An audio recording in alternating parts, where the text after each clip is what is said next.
hatred.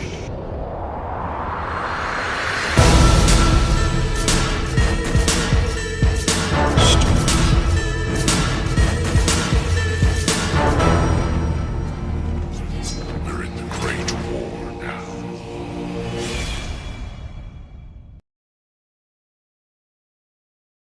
Mereka mengaku cinta Ahlul Bait. Mereka mengangkat nama Ali, mereka menyanjung keturunan Nabi, tapi banyak umat Islam bertanya, siapakah sebenarnya Syiah? Dari mana asalnya? Dan mengapa mereka begitu berbeda? Mengapa mereka memiliki doa-doa yang tak dikenal di kalangan Sunni? Mengapa mereka menambahkan nama lain dalam adzan? Dan mengapa sebagian dari mereka mencaci sahabat yang justru dimuliakan oleh Rasulullah? Apakah ini hanya perbedaan mazhab? Atau ada sesuatu yang lebih dalam, lebih lama, yang berakar dari konflik berdarah sejak wafatnya Nabi? Di balik tabir sejarah tersimpan kisah yang kelam, perpecahan, fitnah, dan klaim kebenaran yang saling bersaing. Dan hari ini, perbedaan itu bukan hanya teologis, tapi telah menjelma menjadi kekuatan politik, militer, bahkan geopolitik dunia. Siapa Syiah sebenarnya? Apa yang mereka yakini? Dan bagaimana dunia Islam harus bersikap? Pertanyaan tajam pun muncul. Apakah ini sekadar perbedaan madhab? Seperti halnya perbedaan fikih antara Hanafi, Maliki, Syafi'i, dan Hanbali? Atau apakah ini sebuah ideologi terselubung yang perlahan tumbuh bertransformasi dan kini menjelma menjadi kekuatan global yang tidak hanya berbicara soal agama, tapi juga politik, aliansi militer, bahkan dominasi kawasan? Kenapa ajaran ini terus berkembang di wilayah-wilayah strategis? Kenapa Syiah seringkali hadir di tengah konflik berdarah? Dan kenapa mereka memiliki sistem kepemimpinan spiritual politik sendiri yang tidak diakui oleh mayoritas dunia Islam? Apakah kita sedang menyaksikan perbedaan iman atau proyek kekuasaan yang dibungkus jubah agama?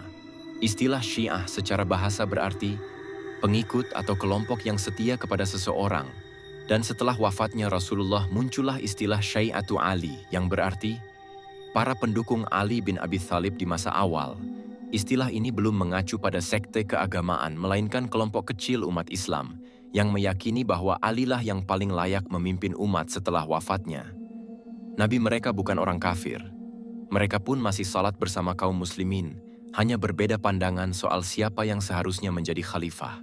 Sementara mayoritas sahabat, termasuk Abu Bakar, Umar, dan Utsman, dipilih melalui musyawarah kelompok ini, menilai bahwa kepemimpinan adalah hak keluarga Nabi, terutama Ali, yang adalah sepupu, sekaligus menantu Rasulullah. Inilah akar awal perbedaan yang mula-mula hanya bersifat politik bukan akidah. Namun seiring berjalannya waktu, perbedaan ini berkembang melahirkan narasi-narasi baru, menyusup ke dalam tafsir, menciptakan doktrin, dan akhirnya membentuk mazhab tersendiri yang kini kita kenal sebagai Syiah. Setelah wafatnya Rasulullah pada tahun 11 Hijriah, umat Islam menghadapi persoalan besar. Siapa yang akan memimpin kaum muslimin? Rasulullah tidak meninggalkan wasiat politik secara eksplisit, tidak menunjuk khalifah secara formal, dan kondisi umat saat itu sangat genting karena ancaman murtad, kekacauan, dan potensi perpecahan di Saqifah Bani Sa'idah. Para sahabat Ansyar berkumpul berniat mengangkat pemimpin dari kalangan mereka. Namun kaum muhajirin, khususnya Umar dan Abu Bakar, segera datang. Terjadilah dialog panjang, hingga akhirnya Umar bin Khattab membayat Abu Bakar As-Siddiq sebagai khalifah pertama. Dan para sahabat lainnya pun mengikuti, tapi tidak semua langsung setuju. Sebagian kecil dari kalangan Bani Hashim menganggap bahwa Ali bin Abi Thalib lebih layak menjadi penerus, karena kedekatannya dengan Nabi, ilmunya, keberaniannya, serta statusnya sebagai keluarga Rasul. Inilah awal mula perbedaan itu bagi mayoritas sahabat. Kepemimpinan ditentukan lewat musyawarah umat. Tapi bagi pendukung Ali, atau yang kelak dikenal sebagai Syiah Ali, mereka meyakini bahwa Ali memiliki hak khusus atas imamah. Namun penting dicatat, Ali sendiri tidak memberontak, tidak membentuk pasukan, dan pada akhirnya membayat Abu Bakar demi menjaga persatuan umat. Konflik awal ini belum menjadi perpecahan akidah, namun ia menjadi benih sejarah yang kelak berkembang menjadi perbedaan besar antara Sunni dan Syiah. Pada awalnya kelompok yang disebut Syiatu Ali bukanlah sekte teologi, bukan pula mazhab dengan doktrin tersendiri. Mereka hanyalah loyalis politik sekelompok umat Islam yang meyakini bahwa Ali bin Abi Thalib lebih pantas menjadi pemimpin umat. Setelah wafatnya Rasulullah, mereka tidak memisahkan diri dari kaum muslimin. Mereka tetap salat bersama, berpuasa bersama, menjalankan syariat Islam. Sebagaimana sahabat lainnya, mereka berbeda dalam pandangan politik, bukan dalam inti akidah. Tidak ada doktrin imamah, tidak ada celaan terhadap sahabat, tidak ada ritual yang berbeda. Semua itu belum ada pada masa awal, tetapi sejarah terus bergulir, konflik demi konflik terjadi. Dan luka politik berubah menjadi ideologi, hingga akhirnya loyalis politik berubah menjadi sekte teologis dengan keyakinan, hukum, dan pemimpin spiritual sendiri. Dan dari sinilah benih-benih Syiah yang kita kenal hari ini mulai tumbuh dan berkembang. Di masa awal kelompok yang disebut sebagai Syiatu Ali, bukanlah kelompok yang menolak kekhalifahan. Sepenuhnya mereka tetap mengakui kepemimpinan Abu Bakar dan Umar. Mereka tidak mengkafirkan para sahabat, tidak memisahkan diri dari barisan umat Islam.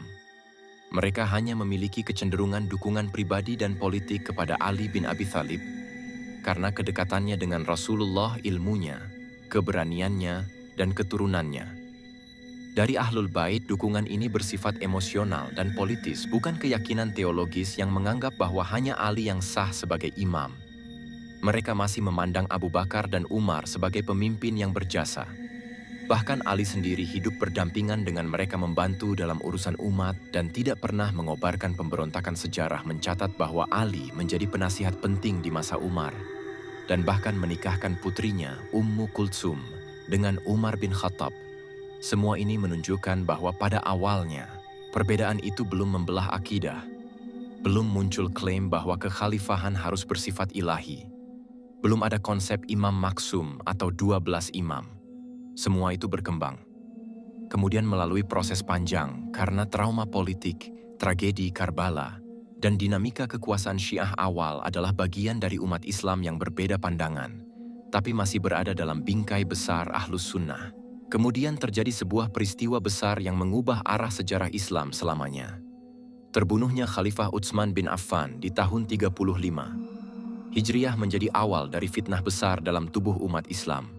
Kekacauan politik terjadi, khalifah dibunuh oleh sekelompok pemberontak, dan umat Islam terpecah dalam sikap dan posisi. Banyak sahabat menuntut keadilan atas kematian Utsman, sementara sebagian lain meminta menahan diri demi menjaga persatuan dalam situasi genting ini. Umat pun membayat Ali bin Abi Thalib sebagai khalifah keempat. Namun tidak semua menerima. Aisyah, Thalhah, dan Zubair, sahabat besar Rasul, menuntut agar para pembunuh Utsman dihukum terlebih dahulu sebelum baiat diterima secara menyeluruh. Inilah yang memicu perang Jamal, perang sesama kaum muslimin, bukan antara kafir dan Islam, tapi antara dua kelompok yang sama-sama menginginkan kebenaran dengan cara yang berbeda. Perang pun berlanjut ke Perang Siffin melawan pasukan Muawiyah bin Abi Sufyan di Syam, yang juga menuntut balas atas kematian Utsman dan belum membayat Ali. Kedua perang ini meninggalkan luka dalam umat dan memperdalam garis politik antara pendukung Ali dan kelompok lain yang berpihak pada Muawiyah. Dari sinilah loyalis Ali berubah perlahan menjadi identitas tersendiri. Dan dari konflik inilah akar awal Syiah sebagai mazhab politik teologis mulai tumbuh. Setelah perang Jamal, Ali bin Abi Thalib menjadi khalifah yang sah, dibaiat oleh mayoritas umat Islam di Hijaz, Irak, dan sekitarnya. Namun dari Syam, Muawiyah bin Abi Sufyan, gubernur wilayah tersebut, menolak berbaiat kepada Ali. Bukan karena menolak kepemimpinan Islam, tapi karena menuntut keadilan atas terbunuhnya Utsman bin Affan, yang juga merupakan kerabatnya Muawiyah. Menuntut agar para pelaku pembunuhan Utsman dihukum lebih dulu, sebelum mengakui kekhalifahan. Ali pun mengirim surat dan utusan mengajak berdamai dan membayatnya. Namun Muawiyah tetap bersikeras. Konflik ini pun tak terhindarkan pasukan dari kedua pihak bertemu di sebuah wilayah bernama Siffin, dekat perbatasan Irak dan Syam. Pertempuran berlangsung selama beberapa hari. Kedua belah pihak sama-sama kuat, dan korban pun jatuh di kedua sisi, sampai akhirnya Muawiyah menggunakan strategi. memerintahkan pasukannya mengangkat mushaf Al-Quran di ujung tombak menyerukan tahkim, penyelesaian melalui perundingan berdasarkan Al-Quran. Ali awalnya menolak karena ia melihat ini hanya taktik politik, tapi sebagian besar pasukannya memaksa menerima tawaran itu. Maka disepakati tahkim, arbitrase, antara wakil dari kubu Ali, Abu Musa al-Asy'ari, dan wakil dari kubu Muawiyah, Amr bin Ash. Namun hasil tahkim justru memperlemah posisi Ali dan memperkuat legitimasi Muawiyah. Inilah titik balik besar yang menyebabkan munculnya kelompok baru yang membelot dari Ali sendiri. Khawarij, karena mereka menganggap Ali telah menyimpang dengan menerima tahkim sementara itu. Loyalis Ali mulai merasa terasing dan muncul kesadaran kolektif bahwa Ali adalah pemimpin yang dizalimi, dan inilah yang menjadi dasar emosional dan historis lahirnya gerakan Syiah. Setelah wafatnya Ali bin Abi Thalib, kepemimpinan umat berpindah kepada putranya, Hasan bin Ali Hasan dibayat sebagai khalifah oleh sebagian besar kaum muslimin di Kufah. Namun tak lama kemudian Hasan memilih berdamai dengan Muawiyah bin Abi Sufyan untuk mencegah pertumpahan darah dengan syarat bahwa setelah Muawiyah wafat kekhalifahan, akan kembali kepada Hasan atau keluarganya. Namun ketika Muawiyah wafat putranya, Yazid bin Muawiyah, diangkat sebagai penguasa sebuah keputusan yang mengabaikan perjanjian damai sebelumnya. Yazid menuntut baiat dari seluruh tokoh Islam, termasuk Husain bin Ali putra Fatimah Az-Zahra, cucu Rasulullah, tapi Husain menolak karena ia tidak mengakui Yazid sebagai pemimpin yang sah dan menilai kekhalifahan telah berubah menjadi sistem warisan dinasti dalam situasi tegang ini. Husain menerima ratusan surat dari penduduk Kufah yang menyatakan kesetiaan dan kesiapan membayatnya. Maka Husain pun berangkat dari Makkah bersama keluarga dan para pendukung. Setianya menuju Kufah, namun di tengah perjalanan rombongan Husain, dicegat oleh pasukan Yazid di sebuah tempat bernama Karbala. Jumlah mereka sangat tidak sebanding sekitar segelintir puluhan orang menghadapi ribuan tentara bersenjata selama beberapa hari. Husain dan keluarganya dihalangi dari mendapatkan air di bawah terik matahari. Padang pasir mereka dikepung dan ditekan secara fisik dan psikologis, hingga akhirnya pada 10 Muharram terjadi penyerangan brutal. Husain bin Ali terbunuh. Tubuhnya dimutilasi, kepalanya dipenggal anak-anak dan perempuan keluarganya. Dijadikan tawanan. Peristiwa ini mengguncang dunia Islam bukan hanya karena pembunuhan atas cucu Rasulullah, tapi karena dilakukan oleh penguasa yang mengklaim sebagai pemimpin umat. Tragedi Karbala bukan sekadar perang, tetapi simbol perlawanan antara kebenaran dan kekuasaan, antara prinsip dan tirani. Dari sinilah identitas Syiah mulai terbentuk secara penuh. Bukan hanya sebagai loyalis politik, tapi sebagai mazhab teologis dan emosional, yang menjadikan Karbala sebagai poros sejarah dan spiritualitas. Peristiwa Karbala tidak berhenti sebagai tragedi sejarah, ia membentuk luka yang mendalam, yang diwariskan turun-temurun bagi para pengikut Ali. Kematian Husain bukan sekadar kehilangan tokoh, tapi simbol pengkhianatan terhadap garis kebenaran perasaan. Dikhianati, disisihkan, dan dizalimi membentuk emosi kolektif yang menjadi fondasi spiritual. Syiah dari Karbala Syiah berkembang bukan hanya sebagai kelompok politik, tapi sebagai gerakan perlawanan spiritual dan sosial terhadap tirani dan kekuasaan yang dianggap menyimpang dari Islam sejati. Dalam setiap darah Husain, mereka melihat harga keadilan. Dalam setiap tangisan keluarga Ahlul Bait, mereka melihat wajah umat yang diam saat kebenaran dibantai. Maka lahirlah budaya duka. Asyura, takziah, ziarah ke makam Husain, semua menjadi bagian dari kesadaran kolektif bahwa perjuangan kebenaran menuntut pengorbanan. Karbala pun menjadi garis batas antara mereka yang dianggap setia kepada Ahlul Bait dan mereka yang dianggap mendukung kekuasaan Bani Umayyah.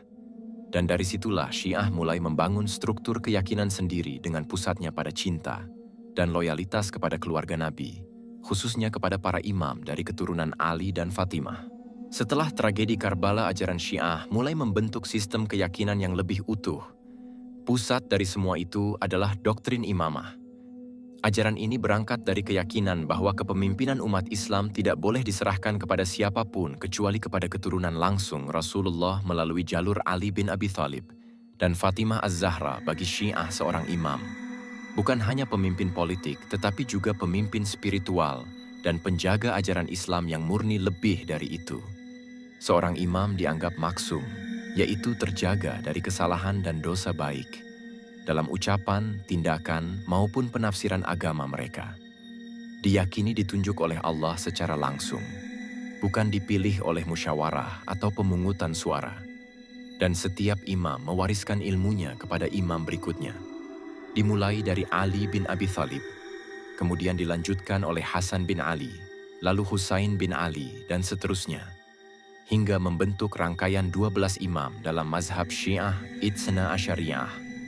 Syiah 12, imam maksum.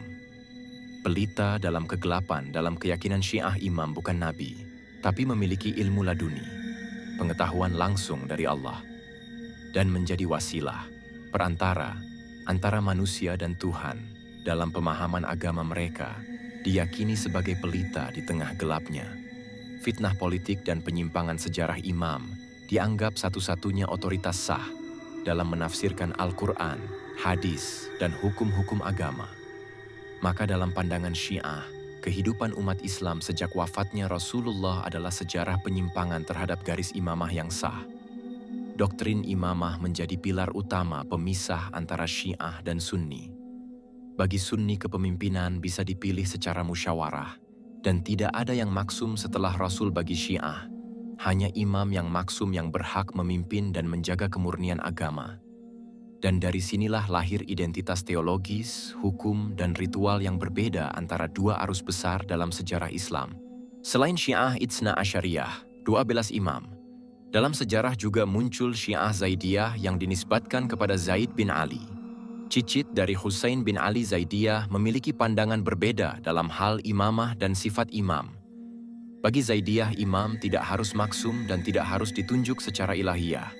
Yang penting adalah imam harus berasal dari keturunan Ali dan Fatimah dan memiliki ilmu, keberanian, dan kemampuan memimpin umat, serta siap bangkit menegakkan kebenaran.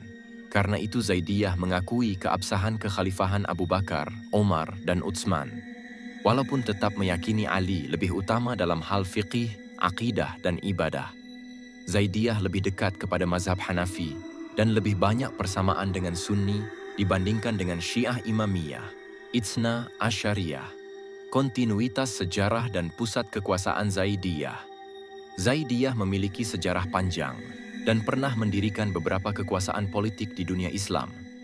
Paling terkenal adalah Imamah Zaidiyah di Yaman, yang bertahan selama lebih dari 1000 tahun hingga runtuh pada abad ke-20.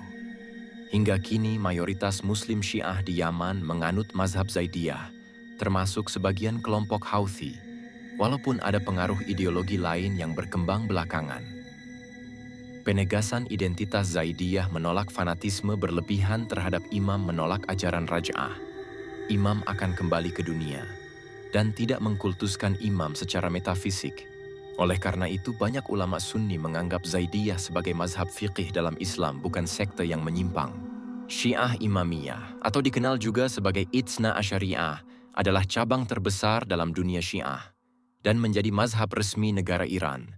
Sebutan Itsna Asyariyah berarti 12 mengacu pada keyakinan terhadap 12 imam sebagai penerus spiritual dan politik. Setelah Rasulullah dimulai dari Ali bin Abi Thalib hingga imam terakhir, Al-Mahdi, setiap imam diyakini ditunjuk oleh Allah maksum, suci dari dosa, dan memiliki ilmu khusus dalam menafsirkan agama. Daftar 12 imam dalam Syiah Imamiyah. 1. Ali bin Abi Thalib. 2. Hasan bin Ali. 3. Husain bin Ali. 4. Ali Zainal Abidin 5. Muhammad Al-Baqir 6. Ja'far Al-Shadiq 7. Musa Al-Kazim 8. Ali Ar-Ridha 9. Muhammad Al-Jawad. Ke-12 imam ke-12 diyakini gaib sejak tahun 874 M dan akan muncul kembali sebagai Imam Mahdi di akhir zaman untuk menegakkan keadilan dan menghancurkan kezaliman. Ciri khas ajaran Imamiyah mazhab ini memiliki sejumlah doktrin khusus, antara lain imamah sebagai prinsip dasar, bahkan lebih tinggi dari kenabian. Taqiyah, menyembunyikan keyakinan demi keselamatan dalam situasi bahaya.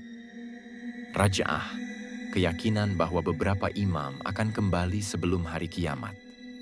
Penghormatan tinggi kepada Ahlul Bait, khususnya keturunan Ali dan Fatimah. Peringatan Asyura sebagai hari berkabung atas wafatnya Husain di Karbala. Peran penting ulama dalam sistem politik, terutama dalam bentuk wilayat al-faqih, kepemimpinan ulama. Di Iran, pusat dan penyebaran Imamiyah Iran adalah negara dengan populasi Syiah Imamiyah terbesar diikuti oleh Irak, Azerbaijan, Libanon, melalui Hizbullah, Bahrain, dan sebagian komunitas di Pakistan, Afghanistan, India, dan Afrika Imamiyah memiliki jaringan pendidikan, media, dan dakwah yang kuat dengan pusat-pusat keilmuan di Qom, Iran, dan Najaf, Irak. Perbedaan dengan Sunni. Dalam Sunni, kepemimpinan umat adalah ijtihadiyah, hasil musyawarah. Dalam Syiah Imamiyah, kepemimpinan adalah ilahiyah, penunjukan langsung dari Allah. Imam dalam Sunni adalah pemimpin salat atau politik dalam Syiah. Imam adalah otoritas spiritual tertinggi. Sunni tidak menganggap imam maksum Syiah meyakini imam maksum dan memiliki kedudukan rohani. Khusus, sumber hukum. Sunni merujuk pada Al-Quran, hadis, ijma, qiyas. Syiah menambahkan perkataan dan perbuatan para imam sebagai hujjah. Syiah Ismailiyah adalah salah satu cabang besar dalam Syiah. Berbeda dengan Syiah Imamiyah yang percaya pada 12 imam, Ismailiyah hanya mengakui 7 imam. Karena itu disebut juga sebagai Syiah Sab'iyah, kelompok 7. Perbedaan utama muncul setelah imam ke-6, Ja'far Ash-Shadiq. Imamiyah menganggap penggantinya adalah Musa Al-Kazim, sementara Ismailiyah meyakini Ismail bin Ja'far sebagai imam ke-7. Ismail bin Ja'far wafat lebih dulu dari ayahnya. Namun pengikut Ismailiyah percaya bahwa kematiannya disembunyikan dan bahwa ia tetap imam yang sah. Setelah Ismail, garis imamah Ismailiyah diteruskan oleh keturunannya. Ajaran mereka lebih esoteris, simbolik, dan cenderung filosofis. Ismailiyah berkembang pesat pada abad pertengahan, khususnya saat dinasti Fatimiyah berkuasa di Mesir, abad 10-12. Fatimiyah mendirikan Universitas Al-Azhar dan mengklaim keturunan dari Fatimah. Dan ahli ajaran Ismailiyah banyak dipengaruhi. Filsafat Yunani, mistisisme, dan takwil batin. Mereka meyakini bahwa wahyu memiliki lapisan makna tersembunyi, batin. Dan hanya imam yang sah yang dapat menafsirkannya secara benar. Doktrin mereka dianggap menyimpang lebih jauh dibanding Imamiyah, karena menekankan spiritualitas rahasia dan kadang mengabaikan syariat lahiriah. Ismailiyah juga memiliki berbagai subsekte, di antaranya yang paling dikenal, Nizariyah dan Druze. Nizariyah masih aktif hingga kini dan dipimpin oleh seorang imam yang dikenal sebagai Aga Khan. Sebagian kelompok Ismailiyah tidak lagi menerapkan syariat Islam secara lahiriah dan lebih fokus pada ajaran simbolik dan kepemimpinan spiritual. Karena perbedaan-perbedaan ini, mayoritas ulama Sunni dan sebagian Syiah memandang Ismailiyah sebagai aliran yang keluar dari ajaran Islam yang lurus. Keimaman, imamah Sunni, kepemimpinan umat bersifat ijtihadi dan dipilih melalui musyawarah. Tidak ada konsep imam yang ditunjuk secara ilahiyah. Syiah Imamiyah, imamah adalah rukun iman. Imam ditunjuk oleh Allah dan merupakan penerus Nabi secara spiritual dan politik. Syiah Ismailiyah, imamah adalah prinsip utama. Imam dianggap sebagai pemilik otoritas batin dan pewaris ilmu tersembunyi. Maksum, kemaksuman imam. Sunni, hanya Nabi Muhammad yang maksum. Khalifah bisa salah dan boleh dikritik. Syiah Imamiyah, imam adalah maksum seperti Nabi. Mereka terjaga dari dosa dan kesalahan. Syiah Ismailiyah, imam dianggap suci secara spiritual, memiliki ilmu ilahiyah dan otoritas menafsirkan ajaran batin agama. Taqiyah, menyembunyikan keyakinan. Sunni, dibolehkan hanya dalam keadaan darurat, bukan bagian utama ajaran. Syiah Imamiyah, taqiyah adalah doktrin penting, digunakan untuk menjaga keselamatan diri dan komunitas. Syiah Ismailiyah, taqiyah sangat sentral. Ajaran batin dan rahasia hanya diketahui kalangan dalam. Raj'ah, kembalinya tokoh tertentu sebelum kiamat. Sunni, tidak dikenal dalam akidah. Syiah Imamiyah, percaya pada Raj'ah. Imam ke-12 akan kembali. Sebagian tokoh zalim dan setia juga akan dibangkitkan sementara. Syiah Ismailiyah percaya pada raj'ah dalam bentuk spiritual. Imam gaib akan muncul kembali secara ruhani atau simbolik. Ghaibah, keghaiban imam, Sunni. Tidak ada konsep imam gaib. Syiah Imamiyah. Imam ke-12, Muhammad Al-Mahdi. Gaib sejak abad ke-9 dan akan muncul sebagai Al-Mahdi di akhir zaman. Syiah Ismailiyah. Sebagian percaya pada imam gaib. Kelompok Nizariyah mengakui Aga Khan sebagai imam zahir yang hadir. Hukum dan sumber ajaran Sunni. Al-Quran, hadis sahih, ijma', qiyas. Madhab fiqih. Hanafi, Maliki, Syafi'i, Hanbali. Syiah Imamiyah.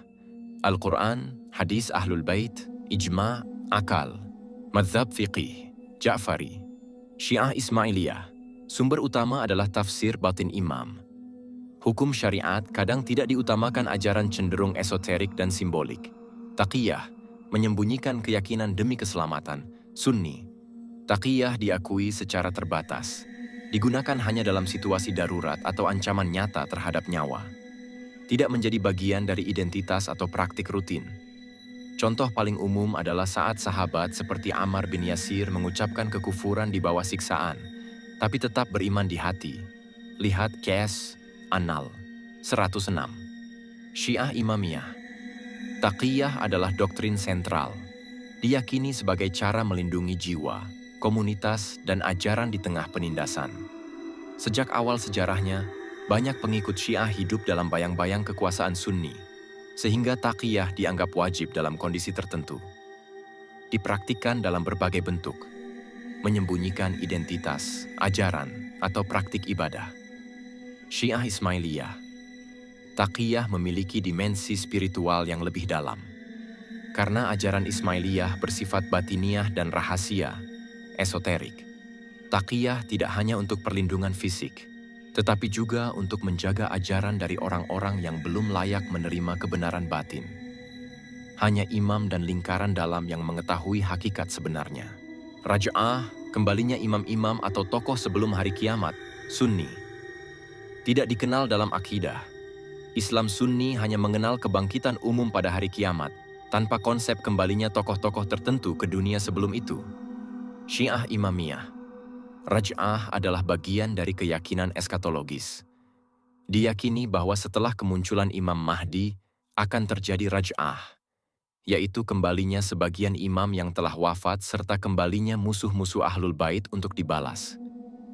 Raj'ah bukan kebangkitan umum, tapi terbatas pada individu-individu tertentu sebelum hari kiamat. Syiah Ismailiyah memahami raj'ah secara simbolik dan spiritual. Sebagian meyakini bahwa imam gaib akan kembali dalam 2856 bentuk manifestasi ruhani, bukan fisik. Raj'ah lebih dipahami sebagai pencerahan batin atau kembalinya kebenaran dalam bentuk simbolis, bukan kejadian literal seperti dalam Syiah Imamiyah. Mut'ah, nikah sementara, Sunni. Mut'ah pernah dibolehkan pada masa awal Islam, terutama dalam kondisi perang atau perjalanan jauh. Namun kemudian dilarang secara permanen oleh Nabi Muhammad dalam hadis-hadis sahih, dan ditegaskan pelarangannya oleh Khalifah Umar bin Khattab. Pernikahan dalam Islam Sunni harus memiliki maksud keberlanjutan, dengan kejelasan mahar, wali, dan hak-hak suami istri. Nikah mut'ah dianggap tidak sah dan menyerupai praktik zina karena terbatas waktu. Syiah Imamiyah. Mut'ah dianggap sah dan merupakan bagian dari fikih Ja'fari. Mut'ah adalah pernikahan kontrak dengan batas waktu tertentu dan mahar yang disepakati. Tidak membutuhkan wali, tetapi tetap memerlukan ijab kabul dan aturan tertentu. Dianggap solusi syar'i untuk kebutuhan biologis sementara tanpa harus berzina. Mut'ah dibolehkan karena tidak ditemukan dalil qat'i tentang pengharamannya secara permanen menurut ulama Syiah. Syiah Ismailiyah. Pandangan bervariasi tergantung cabangnya. Sebagian kelompok tidak terlalu menekankan praktik mut'ah secara literal, karena fokus lebih pada aspek batin dan spiritual. Namun secara umum, mut'ah tetap diakui dalam kerangka hukum Syiah. Mut'ah, nikah sementara, Sunni. Mut'ah pernah dibolehkan pada masa awal Islam, terutama dalam kondisi perang atau perjalanan jauh. Namun kemudian dilarang secara permanen oleh Nabi Muhammad dalam hadis-hadis sahih dan ditegaskan pelarangannya oleh Khalifah Umar bin Khattab. Pernikahan dalam Islam Sunni harus memiliki maksud keberlanjutan dengan kejelasan mahar, wali, dan hak-hak suami istri. Nikah mut'ah dianggap tidak sah dan menyerupai praktik zina karena terbatas waktu. Syiah Imamiyah. Mut'ah dianggap sah dan merupakan bagian dari fikih Ja'fari. Mut'ah adalah pernikahan kontrak dengan batas waktu tertentu dan mahar yang disepakati. Tidak membutuhkan wali, tetapi tetap memerlukan ijab kabul dan aturan tertentu. Dianggap solusi syar'i untuk kebutuhan biologis sementara tanpa harus berzina. Mut'ah dibolehkan karena tidak ditemukan dalil qat'i tentang pengharamannya secara permanen menurut ulama Syiah. Syiah Ismailiyah. Pandangan bervariasi tergantung cabangnya. Sebagian kelompok tidak terlalu menekankan praktik mut'ah secara literal, karena fokus lebih pada aspek batin dan spiritual. Namun secara umum, mut'ah tetap diakui dalam kerangka hukum Syiah. Revolusi Islam Iran, 1979. Syiah menjadi kekuatan negara sebelum 1979. Iran dipimpin oleh Shah Muhammad Reza Pahlavi, seorang raja pro-barat yang menjalin hubungan erat dengan Amerika Serikat dan Israel. Iran saat itu adalah negara sekuler dengan modernisasi gaya barat, namun diwarnai represi politik dan ketimpangan sosial. Pada 1979, terjadi revolusi besar yang dipimpin oleh Ayatollah Ruhollah Khomeini. Rakyat Iran, didorong oleh ulama Syiah, mahasiswa, dan masyarakat miskin, menggulingkan Shah dan mendirikan Republik Islam Iran. Revolusi ini mengubah Iran dari kerajaan sekuler menjadi negara teokratis berbasis Syiah Itsna Asyariyah, 12 imam. Pemimpin tertinggi bukan presiden, melainkan wilayat al-faqih, kepemimpinan ulama, menjadikan ajaran Syiah sebagai dasar hukum dan pemerintahan. Iran menjadi satu-satunya negara yang secara resmi mengadopsi mazhab Syiah sebagai sistem negara. Hal ini menjadikan Syiah tidak lagi hanya sebagai kelompok teologis, tapi juga kekuatan politik dan ideologis global. Sejak saat itu, Iran aktif menyuarakan perlawanan terhadap Amerika, Israel, dan hegemoni Barat. Iran juga membentuk dan mendukung kelompok-kelompok Syiah di luar negeri seperti Hizbullah di Lebanon, serta menjalin aliansi dengan gerakan anti-Zionis di berbagai negara. Syiah sebagai alat kekuasaan dan ekspansi pengaruh regional pasca Revolusi Islam 1979, Iran tidak hanya menjadikan Syiah sebagai dasar ideologi negara, tetapi juga sebagai instrumen geopolitik. Teologi Syiah dikaitkan dengan perjuangan melawan kezaliman dan penindasan, lalu diadopsi sebagai semangat perlawanan terhadap kekuatan Barat dan rezim sekuler di dunia Islam. Iran mulai membangun jaringan pengaruh melalui komunitas Syiah di berbagai negara. Dukungan militer, dana, dan pelatihan diberikan kepada kelompok-kelompok Syiah di kawasan Timur Tengah dengan tujuan membentuk poros resistensi, Axis of Resistance, terhadap Israel dan Amerika Serikat. Beberapa contoh pengaruh regional. Hizbullah di Lebanon, kelompok militan dan politik Syiah yang mendapat dukungan penuh dari Iran. Milisi Hashid al-Shabi di Irak. Kekuatan Syiah bersenjata yang punya peran besar dalam politik dan keamanan Irak. Pemberontak Houthi di Yaman, kelompok Syiah Zaidiyah yang berperang melawan koalisi Saudi. Dukungan terhadap rezim Bashar al-Assad di Suriah yang beraliran Alawi, sekte yang dekat dengan Syiah. Ekspansi ini menimbulkan kekhawatiran di kalangan negara-negara Sunni, terutama Arab Saudi, yang menganggap Iran sedang menyebarkan pengaruh Syiah untuk mendominasi kawasan. Akibatnya muncul rivalitas regional Sunni Syiah, terutama antara Iran dan Arab Saudi, yang memicu perang proksi di Suriah, Yaman, Irak, dan Lebanon. Konflik ini tidak hanya bersifat teologis, tetapi bercampur dengan kepentingan ekonomi, politik, dan keamanan regional. Konflik Sunni Syiah di Timur Tengah Irak setelah invasi Amerika tahun 2003 dan jatuhnya Saddam Hussein, seorang Sunni, kekuasaan di Irak beralih ke mayoritas Syiah.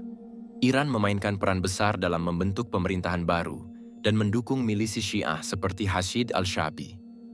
Konflik sektarian meningkat dengan serangan bom dan pembalasan antara kelompok Sunni ekstremis seperti ISIS dan milisi Syiah. Sunni merasa termarginalkan secara politik, sementara Syiah dituduh menjalankan kebijakan diskriminatif terhadap mereka. Suriah rezim Bashar al-Assad berasal dari kelompok Alawi, cabang Syiah minoritas. Sejak pecahnya Perang Saudara tahun 2011, Iran dan Hizbullah mendukung pemerintahan Assad secara militer, sementara sebagian besar oposisi bersenjata berasal dari kelompok Sunni. Perang Suriah menjadi ajang perang proksi antara blok Syiah, Iran Hizbullah rezim Assad, dan blok Sunni, Turki, Saudi, dan negara-negara Teluk yang mendukung oposisi. Konflik ini bersifat multidimensi, politik, sektarian, dan strategis. Yaman kelompok Houthi, Syiah Zaidiyah, memberontak terhadap pemerintahan Presiden Hadi yang didukung oleh Saudi. Iran dituduh mendukung Houthi dengan senjata dan pelatihan, meskipun hal ini dibantah oleh Iran. Arab Saudi memimpin koalisi militer untuk melawan Houthi sejak 2015. Konflik ini menyebabkan krisis kemanusiaan besar dan memperparah ketegangan Sunni Syiah di kawasan. Lebanon, Hizbullah. Hizbullah adalah kekuatan Syiah utama di Lebanon, didukung oleh Iran secara politik dan militer. Hizbullah memiliki sayap militer dan politik dan sering terlibat konflik dengan Israel serta memainkan peran dalam Perang Suriah. Hubungan antara Hizbullah dan komunitas Sunni di Lebanon tegang, terutama setelah keterlibatan Hizbullah dalam perang di Suriah dan dugaan dominasi politik di dalam negeri. Kerajaan Bahrain diperintah oleh dinasti Sunni, namun mayoritas penduduknya adalah Syiah. Gerakan protes Syiah tahun 2011 ditindak keras oleh pemerintah, dengan dukungan militer dari Arab Saudi. Iran dituduh sebagai dalang di balik protes, meskipun tidak ada bukti langsung keterlibatan militer. Konflik sektarian tetap menjadi isu sensitif dan ketegangan Sunni Syiah berlangsung hingga kini. Sebagian gerakan Syiah dikenal militan dan anti-Zionis, tapi juga dituduh menindas Sunni beberapa kelompok Syiah seperti Hizbullah di Lebanon, Hashid al-Sha'bi di Irak, dan Houthi di Yaman dikenal sebagai kekuatan militer yang aktif dalam melawan pengaruh Barat dan Israel. Mereka sering dipuji oleh sebagian pihak karena konsistensi dalam menghadapi Zionisme dan dominasi asing di Timur Tengah. Namun di sisi lain, sejumlah laporan menyebutkan bahwa kelompok-kelompok ini juga terlibat dalam aksi kekerasan terhadap komunitas Sunni di wilayah mereka. Di Irak, milisi Syiah dalam Hashid al-Sha'bi dituduh melakukan pembalasan sektarian terhadap warga Sunni setelah kekalahan ISIS, termasuk pengusiran, penahanan massal, dan pembakaran rumah. Di Suriah, Hizbullah dan pasukan pro-rezim dituding melakukan serangan terhadap wilayah mayoritas Sunni yang dianggap mendukung oposisi. Di Yaman, Houthi dituduh melakukan penindasan terhadap komunitas Salafi Sunni dan membatasi aktivitas keagamaan mereka. Tuduhan ini masih menjadi bahan perdebatan. Sebagian menyebutnya sebagai pembalasan dalam konteks konflik, sementara pihak lain melihatnya sebagai bentuk sektarianisme yang merusak persatuan umat Islam. Mayoritas ulama Sunni tidak mengkafirkan Syiah secara mutlak, tapi mengkritik keras ajaran sesatnya secara umum. Para ulama Sunni membedakan antara Syiah secara keseluruhan dengan kelompok-kelompok ekstrim di dalamnya.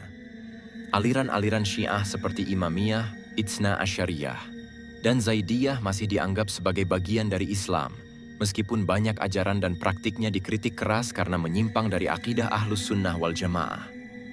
Kritik utama biasanya diarahkan pada konsep imamah yang mengkultuskan keturunan Ali bin Abi Thalib, keyakinan tentang imam yang ma'syum, taqiyah, menyembunyikan keyakinan, raj'ah, kembalinya imam sebelum kiamat, dan penghinaan terhadap sahabat Nabi seperti Abu Bakar, Omar, dan Aisyah.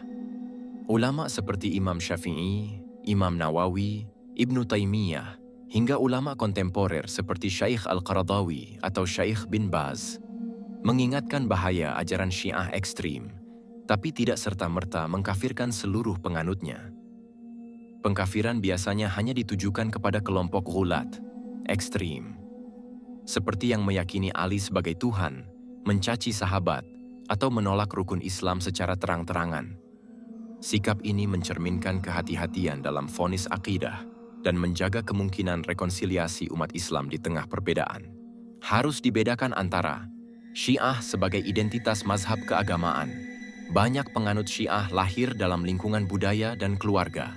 Yang mewarisi ajaran tersebut tidak semuanya memahami atau mengamalkan ajaran ekstrim. Banyak di antara mereka menjalani kehidupan damai dan berdampingan dengan umat Islam lainnya.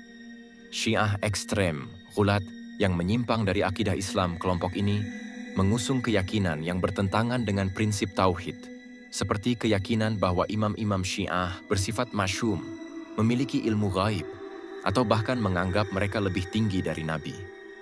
Sebagian kelompok juga mencaci sahabat Nabi dan istri beliau, yang bertentangan dengan prinsip Ahlus Sunnah.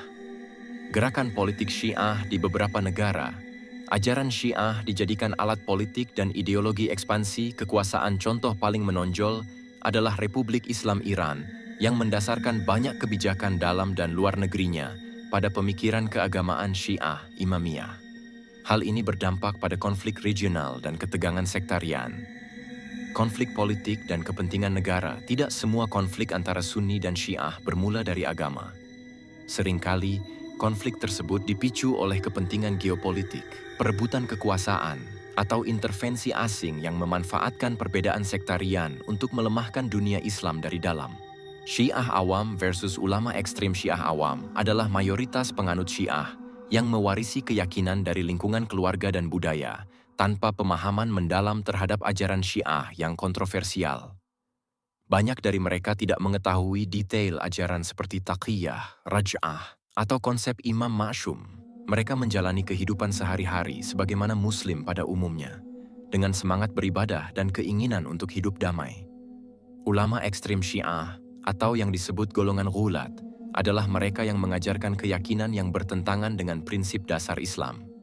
Sebagian dari mereka menghina dan mengkafirkan sahabat Nabi, seperti Abu Bakar, Umar, dan Aisyah. Meyakini imam-imam Syiah memiliki sifat ma'syum, mengetahui hal gaib, bahkan memiliki kedudukan lebih tinggi dari Nabi, mempromosikan ritual dan doktrin yang menyimpang dari Al-Quran, dan sunnah, menyebarkan ajaran kebencian terhadap Sunni, dan menghalalkan darah atas dasar sektarian para ulama Ahlus Sunnah. Banyak yang mengecam ajaran dan tindakan kelompok ekstrim ini, namun tetap membedakan antara mereka dan Syiah awam. Sikap adil dan proporsional sangat penting agar umat Islam tidak terjerumus pada generalisasi buta yang justru memperparah perpecahan.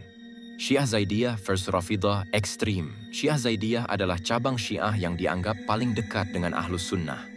Mereka hanya meyakini bahwa Ali bin Abi Thalib lebih utama dalam kepemimpinan, namun tetap menghormati Abu Bakar, Umar, dan para sahabat Nabi. Zaidiyah tidak meyakini imam harus masyum, suci dari dosa, dan tidak memiliki doktrin-doktrin seperti taqiyah ekstrem, raj'ah, atau kultus berlebihan terhadap imam.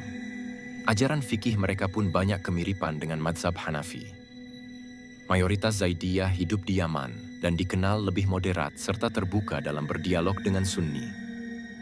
Rafidhah ekstrim, sebutan untuk sebagian pengikut Syiah Imamiyah yang ghulu berlebihan, adalah kelompok yang mencaci dan mengkafirkan sahabat Nabi, menolak legitimasi khilafah Abu Bakar, Umar, dan Utsman, mengultuskan imam-imam sebagai makhluk suci, ma'syum, dan memiliki ilmu gaib, mempercayai raj'ah, imam akan kembali sebelum kiamat, membolehkan mut'ah, nikah sementara, melakukan taqiyah, menyembunyikan keyakinan. Sebagai strategi mereka disebut Rafidhah karena menolak Rafadah, kepemimpinan sahabat, dan menolak menyebut mereka sebagai bagian dari sejarah Islam yang sah. Zaidiyah cenderung rasional dan moderat, lebih mendekati Sunni dalam akidah dan ibadah. Rafidhah ekstrim cenderung radikal dalam keyakinan, dan ajarannya banyak dikritik keras oleh para ulama Ahlus Sunnah sepanjang sejarah. Seruan penutup, menjaga ukhuwah, tegas pada akidah umat Islam adalah satu tubuh. Kita bersyahadat yang sama, menghadap kiblat yang sama, berpuasa di bulan yang sama, dan sujud kepada Tuhan yang sama.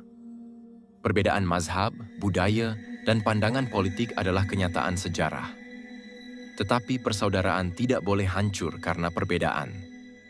Kita diajarkan untuk menegakkan kebenaran tanpa mencaci, mengingatkan tanpa menghakimi.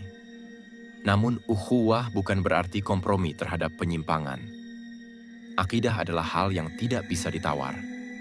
Kita tidak bisa diam jika ada yang menuhankan makhluk, menghina sahabat dan istri Nabi, atau menyebarkan ajaran yang menyesatkan umat.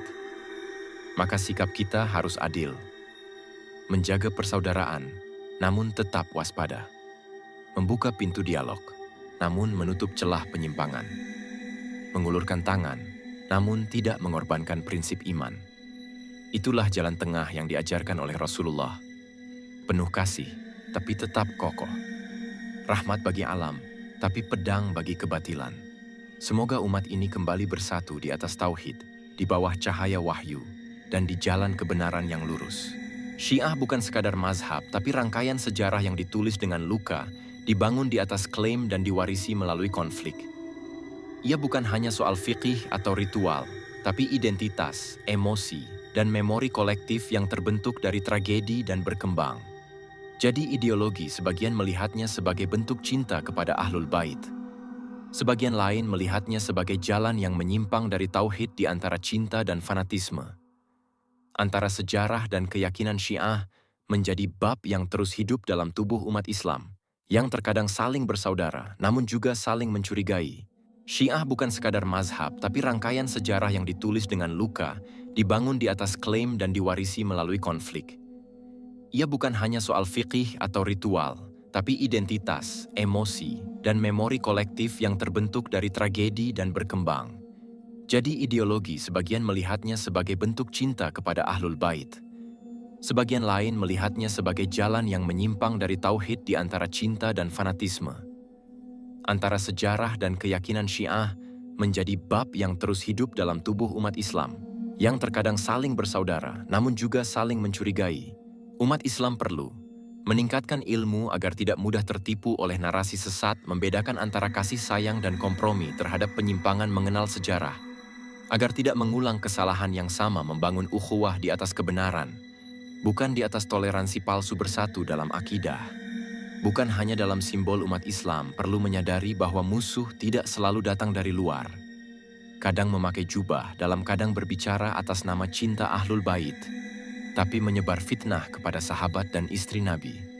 Umat Islam perlu kembali kepada Al-Quran dan Sunnah, bukan kepada emosi sejarah atau doktrin buatan manusia, karena hanya wahyu yang mampu membimbing di tengah kabut fitnah dan perpecahan. Belajar sejarah dengan jernih, bukan untuk membenci, tapi untuk memahami akar perpecahan. Bukan untuk membuka luka, tapi agar tidak jatuh ke lubang yang sama. Sejarah bukan sekadar catatan masa lalu. Ia adalah cermin untuk hari ini, dan kompas untuk masa depan. Umat Islam tidak boleh buta sejarah, karena mereka yang lupa sejarah akan mudah dimanipulasi, akan mudah dipisahkan, akan mudah dikuasai. Belajarlah sejarah dengan hati yang bersih, akal yang tajam dan iman yang lurus. Karena di balik setiap peristiwa selalu ada pelajaran, dan di balik setiap fitnah selalu ada jalan kembali bagi mereka yang mau berpikir. Belajar sejarah dengan jernih, bukan untuk membenci, tapi untuk memahami akar perpecahan. Bukan untuk membuka luka, tapi agar tidak jatuh ke lubang yang sama. Sejarah bukan sekadar catatan masa lalu. Ia adalah cermin untuk hari ini, dan kompas untuk masa depan. Umat Islam tidak boleh buta sejarah, karena mereka yang lupa sejarah akan mudah dimanipulasi, akan mudah dipisahkan, akan mudah dikuasai. Belajarlah sejarah dengan hati yang bersih, akal yang tajam dan iman yang lurus. Karena di balik setiap peristiwa selalu ada pelajaran, dan di balik setiap fitnah selalu ada jalan kembali bagi mereka yang mau berpikir. Menjaga akidah, tapi tidak mudah diadu domba, karena akidah adalah prinsip. Dan persatuan adalah kekuatan. Umat Islam harus tegas membela tauhid, tidak ragu menyuarakan kebenaran, tapi juga tidak gegabah dalam menghakimi. Jangan sampai semangat membela agama dipakai musuh untuk memecah kita dari dalam. Jangan sampai perbedaan pendapat dibakar menjadi permusuhan yang tak berujung. Musuh Islam tidak selalu menyerang dari luar. Kadang mereka menyalakan api dari tengah-tengah kita dengan isu sektarian, dengan fitnah antar mazhab, dengan propaganda yang menyusup dalam dakwah. Maka umat harus dewasa teguh memegang akidah yang lurus, tapi tetap cerdas membaca situasi, karena menjaga ukhuwah juga bagian dari ketaatan. Akhirnya pertanyaannya kembali muncul Syiah. Siapakah kalian sebenarnya? Cinta Ahlul Bait atau musuh dalam selimut? Jalan kebenaran atau jalan yang diselimuti dendam? Pewaris kasih sayang Nabi atau pelanjut retorika politik yang menyimpang? Umat Islam berhak bertanya dan wajib mencari jawabannya. Bukan dengan emosi, tapi dengan ilmu. Bukan dengan kebencian, tapi dengan ketegasan iman. Karena di tengah zaman fitnah, mengenal siapa kawan dan siapa yang menunggangi agama adalah bagian dari menjaga umat.